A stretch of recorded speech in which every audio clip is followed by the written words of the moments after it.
Most gardeners feel like their garden runs them. There is always something to water, something to weed, something to harvest, something that did not get done last week that needs doing this week.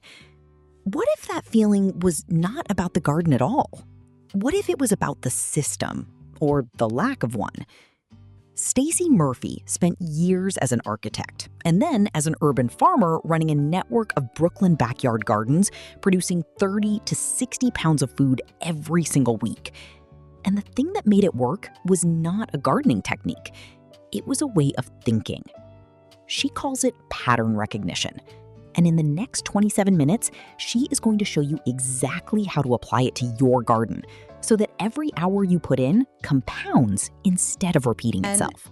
It is really the first time you do things. Sometimes that's the charm. How many times have you done something once and then that's the way you do it all the time? And it has to do with,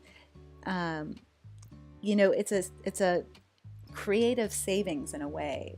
Once you decide to do something one way, it saves energy to continue to do it that way every other time after that, right? So oftentimes we're creating a pattern without even recognizing that we're creating the pattern. Stacey Murphy is Brooklyn's backyard farmer, architect, urban farm designer, and one of the most systems-oriented growing minds in the world. What she shares in this video will permanently change how you see your garden. For more information, free resources, and gentle guidance, you can find us at growyourownvegetables.org. And to grow alongside other gardeners just like you, join our free community at gyov.org. Welcome everyone, my name is Stacey Murphy, known to many as Brooklyn's Backyard Farmer, and I'm here today to do a mini lesson on pattern recognition, how to optimize patterns in your growing space and in your farm business.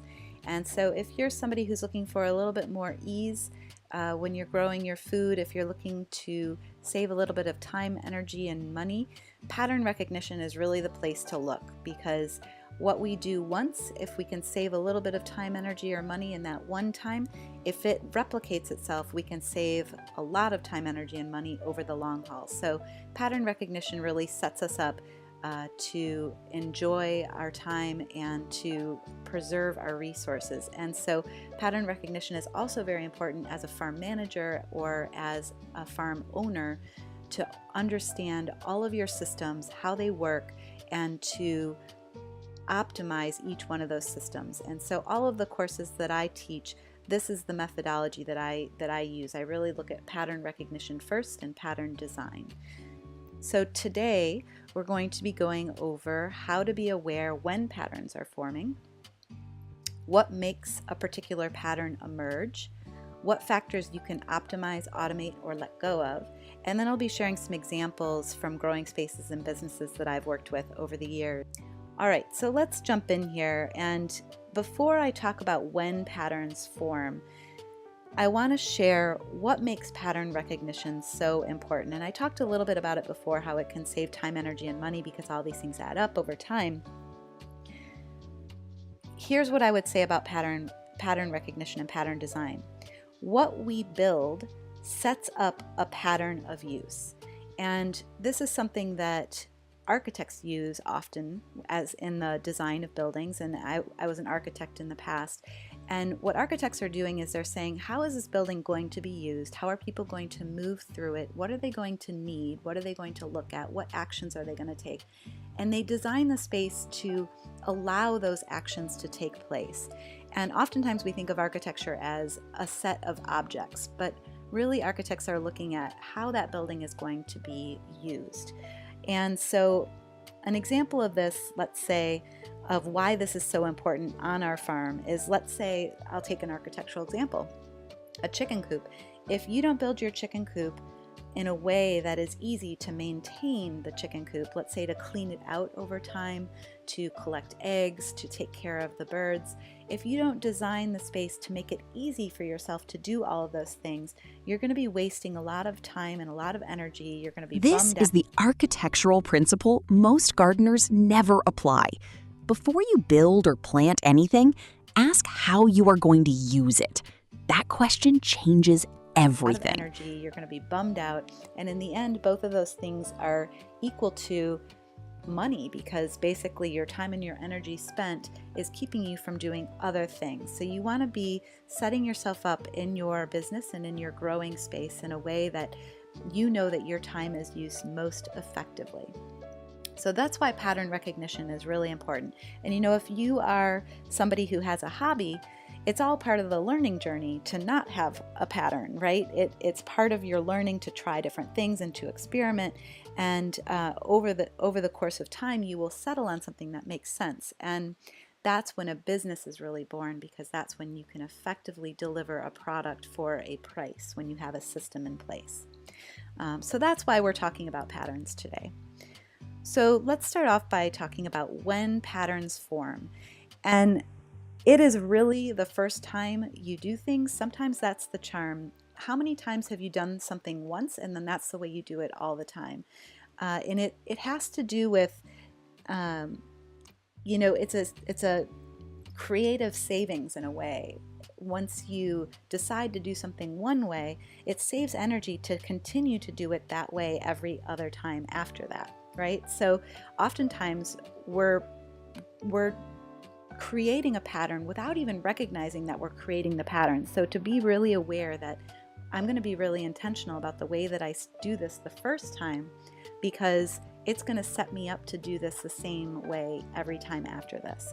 And so while there's a energy savings there of saying, well, I'm going to continue to do it this way, the downfall to always doing something the same way, once you do it one way the first time, the downfall is that you miss out on other alternatives. And an example of that is, let's say on your farm you're doing an observation walk every morning to look at how the farm is doing and to make notes and to decide what's going to take priority that day.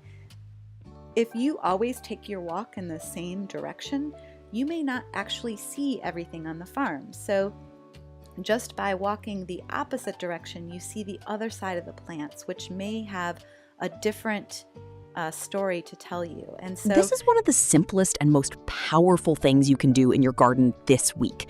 It costs nothing, takes the same amount of time, and will show you things you have been walking past for months. To tell you. And so sometimes it's, shaking up your pattern is a good thing, or having a pattern that has variation in it is a good thing. And so what I'm trying to get at here is that the awareness that first time you're doing it, you're often setting in place a pattern. And this also happens in our daily life. We go to Google Maps and we say, how do I get from point A to point B? And then the next time we go there, we often take the same exact route because we already know how to get there. So this can be a great thing. It can be a bad thing. So just be really aware that that is what is happening in that moment, that you are setting in place a pattern.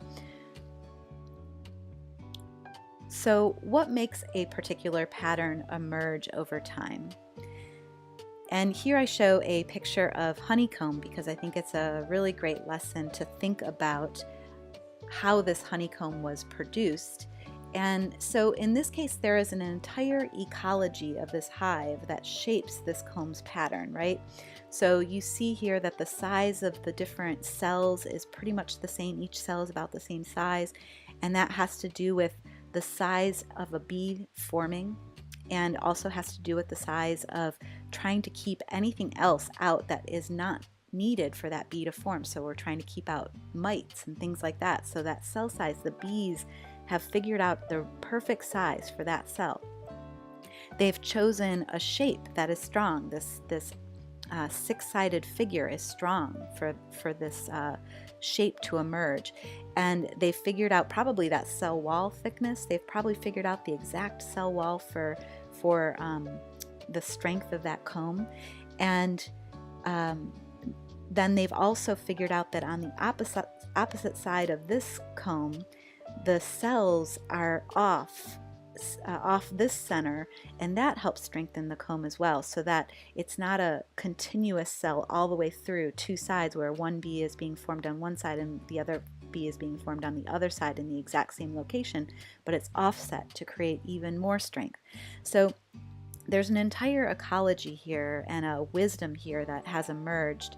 And so what I'm getting at here is that when you're starting to set up your patterns, you want to think about all of the possible outcomes of your decisions. And so what I often like to think about is, what is the ideal pattern that you're looking for first? And then you start to think of what are all the different steps that are going to get me there. And then you think about within each one of those steps, you can think about, can I delete them? Can I optimize them? All of these different things. So when you are designing your garden system, think like a bee. Every element has a reason. Every decision compounds. And the most optimized systems have no wasted steps. So in order for that pattern to really emerge thoughtfully, what's needed is a really careful plan laying down all the different steps that are going to happen. And I say no detail is too small to leave out the first time you're thinking about your pattern.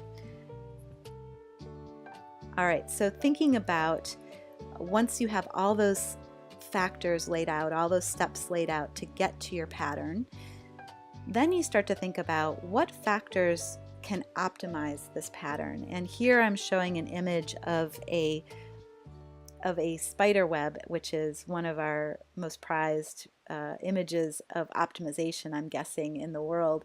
The strength of this net for what it does, for the size of it, it's pretty incredible, right? And so spiders have figured out with these little tiny threads how to create a giant web in the strongest way that works for them, that catches what they're looking to catch. So in the case of optimizing, what you want to ask yourself is that, what is the desired outcome that I want, and what is the minimum structure to get me there? So in this case, when we're thinking about the pattern, we're thinking about all the steps that's going to take us through this pattern. Can we, like this web, can we have holes in it? Step 1 to step 2 to step 3 to step 4. Maybe actually 2 and 3 don't need to happen and you can go right to 4. And so really thinking about how to get the most out of the smallest amount of steps is going to optimize your whole process. It's going to save you time in the long run. And if you've listened to me before, you've heard me say the Pareto's rule, the 80-20 rule, which is that 80% of our outcome comes from about 20% of our effort. And so really finding that 20% that holds the web together and holds the pattern together. All right, so once you've thought about optimizing your process, you also want to think about what factors and what steps you can automate in your process. And here I'm showing an image of hand-cut snowflakes, these beautiful snowflakes. And you could say that there is an automation here where these pieces of paper have been folded up and essentially one cut has been made, and when it's unfolded, there's actually 8 cuts that were made through that one cut, and this beautiful shape emerges. And so there's an automation here. There's, if you were to try to lay down a piece of paper and cut each one of these different lines individually, you're going to spend a whole lot of time and effort, and it's going to look a whole lot different too, because it's going to be hard to keep it as precise as this. This is what Stacey means by automation. Not technology, not machinery. One well-timed action that does multiple things simultaneously. Your garden is full of these moments. This video will help you find them. Precise is this. So by folding up the piece of paper, making precise cuts, you have an automation here. And I would challenge you to take this even to the next level, to say, at what scale does automation make sense, right? So this is all well and good. If I need to make 10 snowflakes, I'm going to fold up a couple pieces of paper and make 10 snowflakes. But what if I want to make 10,000 snowflakes, then you need to think about automation at a whole nother level. And so there are, in this case, then we start to think about machinery. And on the farm, it's no different. We start to think about, well, there's one process if you're washing a head of lettuce, and it's another process if you're washing, maybe a couple heads of lettuce. But it's a whole nother process if you're harvesting an entire bed of loose lettuce and you're trying to think of what's the most effective process to wash all of these individual leaves of lettuce. And so You may be, using a washing machine in order to automate that process. So we think about machinery. And so, in this case with the snowflakes, there are laser cutting machines that would cut thousands of these. And so at what scale does it make sense for you to think about machinery? And at what scale does it make sense for you to think about your own physical body doing the labor? And even if you are the one physically doing the labor, can you do one step that actually does 10 things for yourself? All right, so the next step in pattern recognition is figuring out what factors you can really let go of. And what I mean by that is that sometimes while you're in this process of creating patterns for yourself and patterns of doing in the garden or in the farm, you get in this process of control, and you're trying to control everything. You're trying to optimize every little second. And Mother Nature just doesn't work that way all the time, and she has her own agenda, and working with her means that you oftentimes have to let go of a lot of things. And so here I'm showing an image of cabbage, and the reason why I'm showing cabbage is in my method of growing cabbage, I grow cabbage really close together, about a foot apart, and I offset the heads diagonally to help them fit into the space. And I actually prune back the bottom layers of the cabbage in order for the heads to grow bigger, and so that they don't take up a whole lot of space. And it's a little bit of extra work, but I do that because I can save a lot of space that way. But the thing that I let go of, so that's all my control mechanisms, right? That's my pattern of growing. My mechanism for letting go is around pest and disease. And not that I let pest and disease run rampant in my cabbage. That's not what I do at all. What I do is I set up a system where I get rid of at least 90% of the caterpillars that might eat my cabbage heads. And so what I do is, instead of sitting and looking really closely at each cabbage head and pulling off individual caterpillars, which you can do if you have a small space, and even sometimes if you have a larger space, what I tend to do is I say, well, I'm very happy if I get a 90% success rate in the field, and that last 10%, maybe that's for friends and family or for myself. And so the way that I do that is I take my hose, and I know that cabbage is pretty robust. It's got a pretty hardy leaf. This wouldn't work for lettuce, but it works for cabbage. And what I'll do is I'll actually spray the underside of my cabbage bed, the leaves, to try to make sure that any eggs that were laid right in the time frame where there's a lot of cabbage moths laying a lot of eggs, I'll spray underneath there with my hose, and I'll spray the tops, and that gets rid of most of those eggs. And so this is the snowflake principle applied to pest management. You are already watering your cabbage. Aim the hose at the underside of the leaves. One action, two results. Zero extra time. Eggs. And so there is a process there. I know what time of year those eggs are coming in typically, and there is a process by which I'm doing the watering of that area, and I'm getting rid of pest and disease, but I'm letting go of the idea that I'm going to have some, that there's going to be some cabbage moths that are going to get through. There's going to be some caterpillar damage. And so in your process, whatever you're looking at, whatever pattern that you're looking at for yourself in your business or your growing space, there are levels of control that you can maximize and optimize and automate.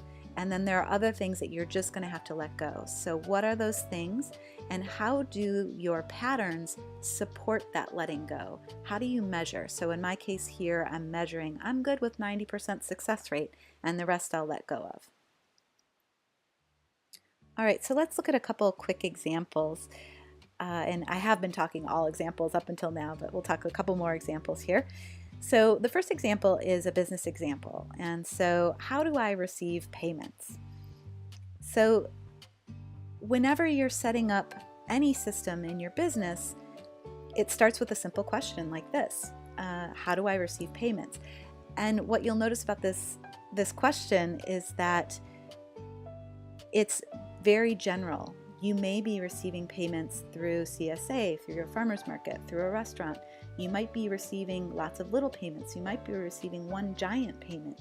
And so first you need to understand what your system looks like. So you have to look at all those different components and say, okay, my system, if I'm going to receive one payment for all the work I do this year, that's so easy. I just invoice.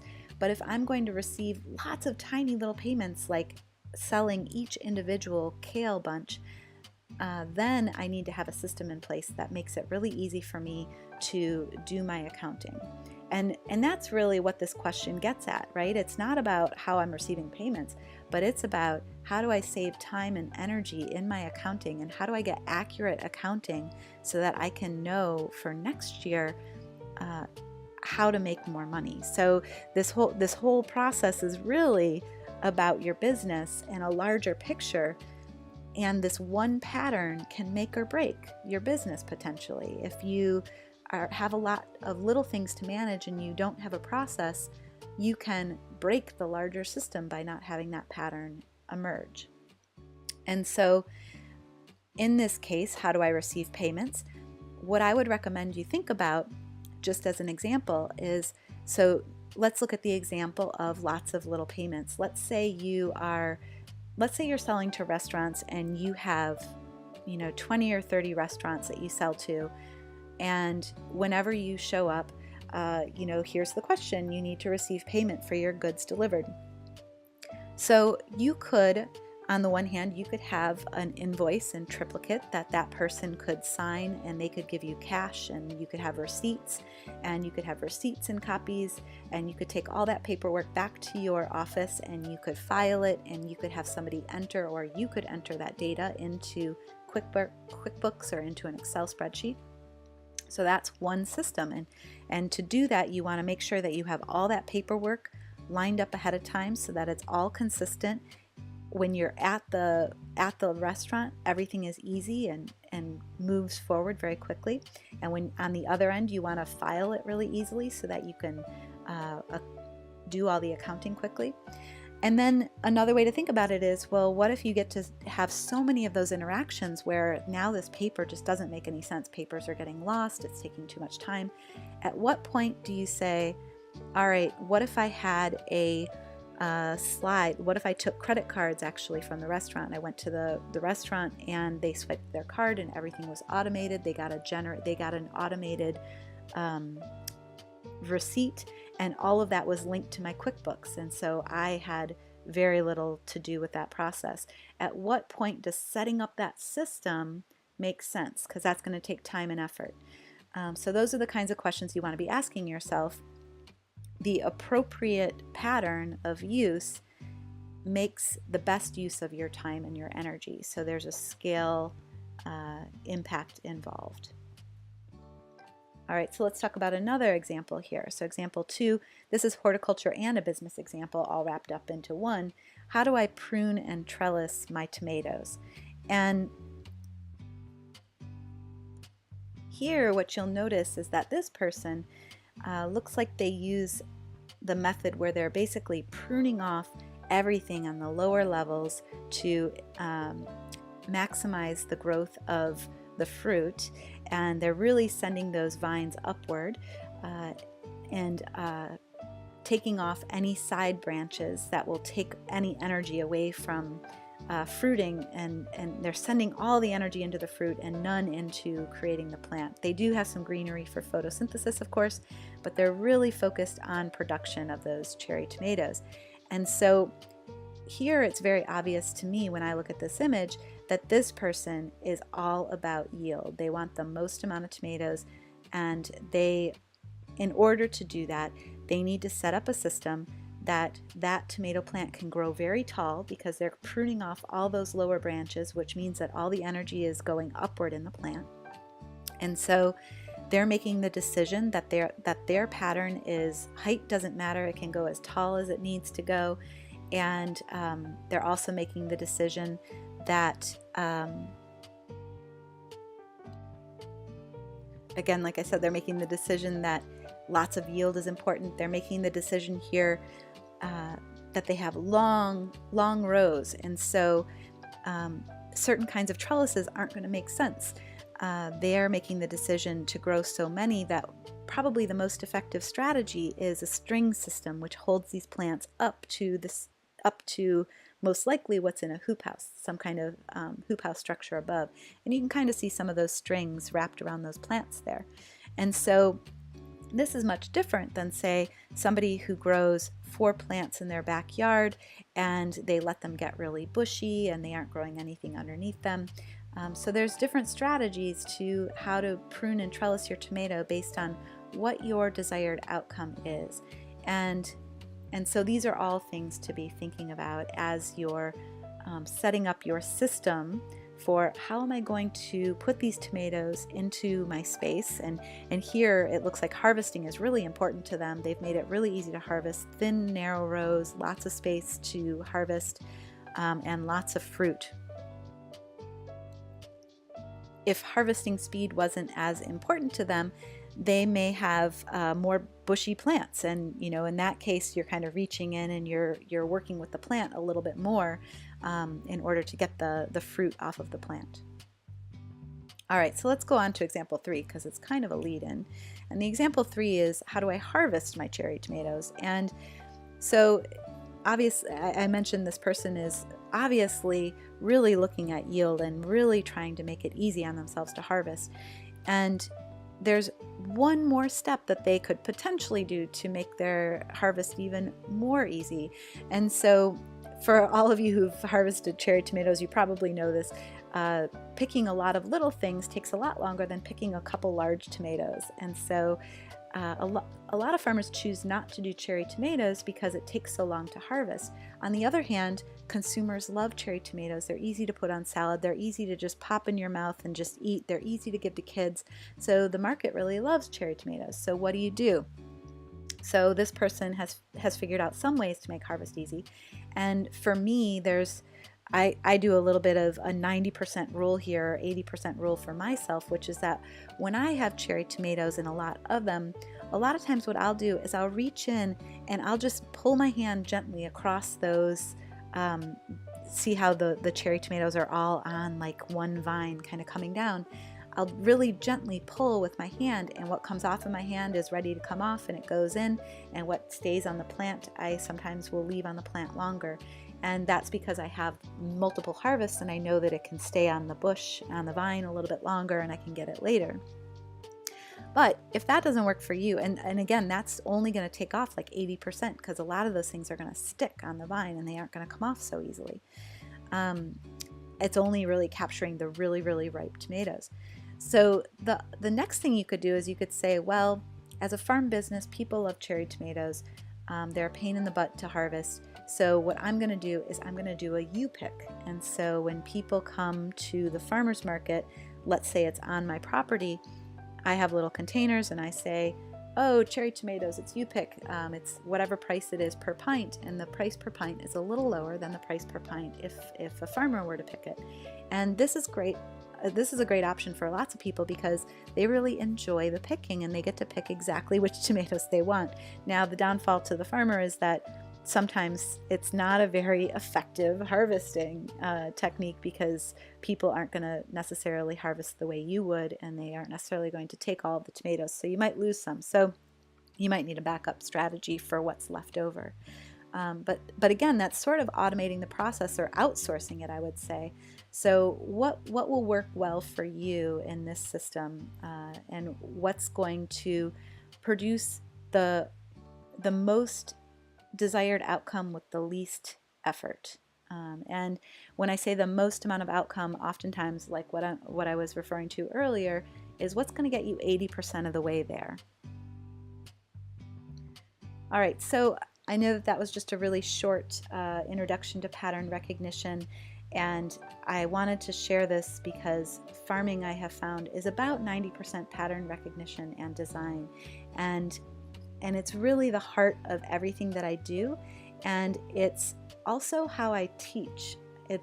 I'm basically, when I'm teaching, I like to look at things as systems and find ways to solve questions across multiple scenarios instead of telling people exactly this is the one way to do it and it's the only way to do it, because what I found is that everybody's circumstances are a little bit different and the choices they make are based on those circumstances. So what's more important to me is getting the questions out there that will help people make decisions for themselves and help them understand their patterns, help them understand where they can be saving time, energy, and money and creating more ease in their life. Think about where you were at the start of this video. A garden that felt like it was always one step ahead of you. More tasks than time, more decisions than clarity. Now look at what you know. The first time you do anything in your garden, you are setting a pattern. Be intentional, because that decision will repeat itself automatically for years. Walk the opposite direction through your garden tomorrow morning and see what you have been missing. Design every space for the action you need to take in it, not for how it looks. Find the one action that does 8 things simultaneously. The harvest that removes pests and old leaves and improves airflow and fills your kitchen all at once. Accept 90% success and spend the time you save on the 20% of actions that produce 80% of your results. Stacey Murphy built a network of urban gardens producing 30 to 60 pounds of food every week using exactly this framework. Your garden does not have to run you. You just needed to see it as a system, and now you do. You are not the gardener who reacts anymore. You are the one who designs intentionally, who walks the opposite direction, who finds the one action that does 8 things, who accepts 90% and uses the rest of the time wisely. If you want to keep learning from Stacey Murphy, there is a whole community of gardeners building exactly these kinds of systems, completely free at growyourownvegetables.org. This video was recorded by Stacey Murphy, Brooklyn's backyard farmer, one of the most systems-oriented growing minds we have ever sat down with. Now, imagine sitting down with 15 experts exactly like her.